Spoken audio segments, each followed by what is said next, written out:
Hey friends, and it's the funkyplaybrothers, and please remember to subscribe to our YouTube. And today I'm reading Chapter 10 of Lily to the Rescue, the Not So Stinky Skunk. And last chapter they just rescued the skunk after not 8 chapters of nothing but prairie dogs and camping. And this is my little dog. Okay, now let's read Chapter 10. The skunk did not like the car ride. I could smell her back there in the crate, and she smelled like fear. We drove all the way to work. I love work on most of the days. When Maggie Rose says I have to go to school now. Bye, Lily. I got to go work with Mom and work.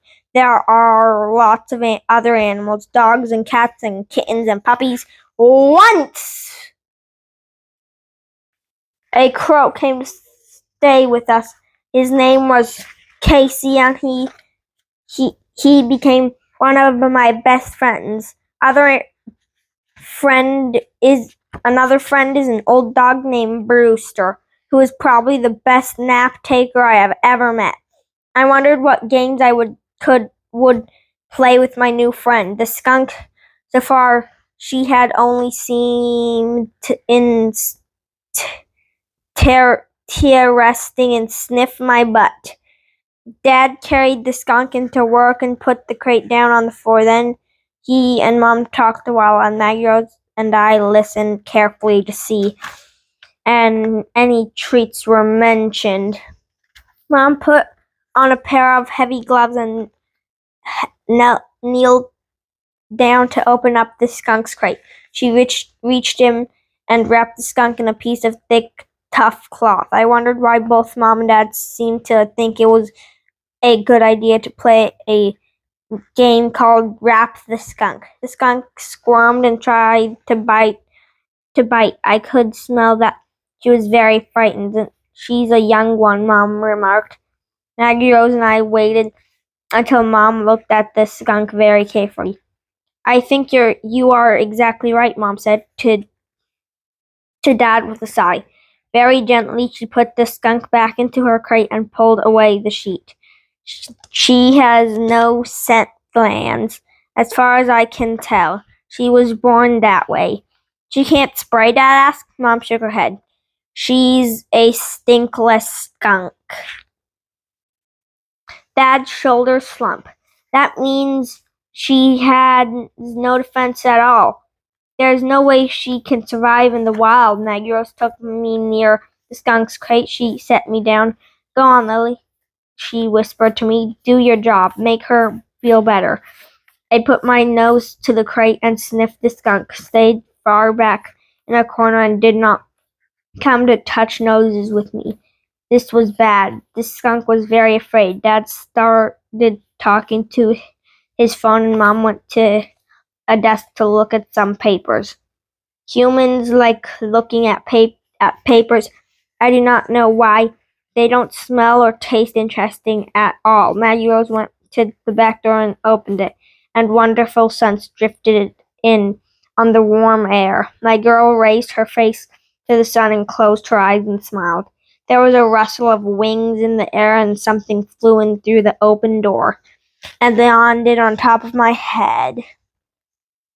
I felt claws pricking through my fur. Reet, reet, a voice croaked. Reet, reet. It was my friend Cassie. Crows can talk better than dogs, but not as well as people. Reet, reet was his way of saying Lily, or maybe it was his way of saying hello, or we should have chicken treats. I'm a dog and have too many things going on to try to learn how to understand bird. But I was very happy and I wagged. Cassie sometimes likes to rides on my head, so I circled the skunk crate. Then I went back to the crate door. The skunk had stirred from her corner.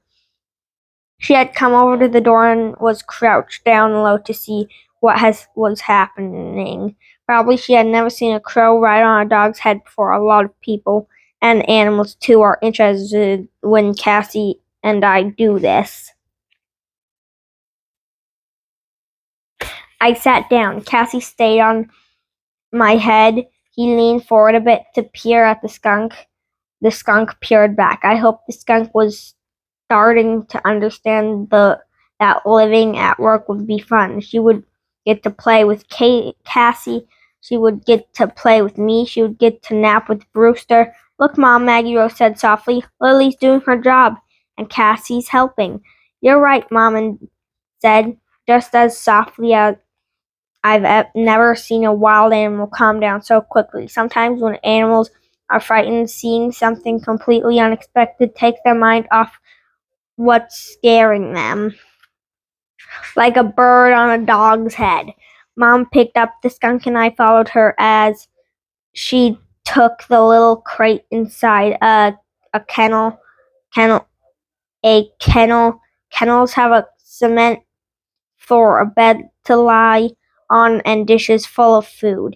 Mom left me with the skunk crate in the kennel, shutting the gate behind her. What were we doing now? Cassie had flown off my head, but he flapped over to the kennel and gripped the wires with both feet as he could gaze down at the skunk. He was as interested as I was. Keep an eye on them, Maggie Rose, Mom said. Don't open the crate, though. Just because that skunk can't spray you doesn't mean she can't bite you. I sat down beside the crate.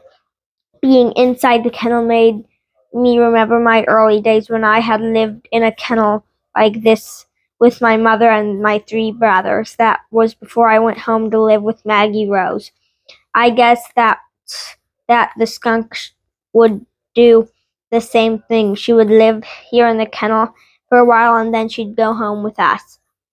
We'd both eat out of our bowls in the kitchen and sleep pressed against the Maggie Rose's legs in her bed.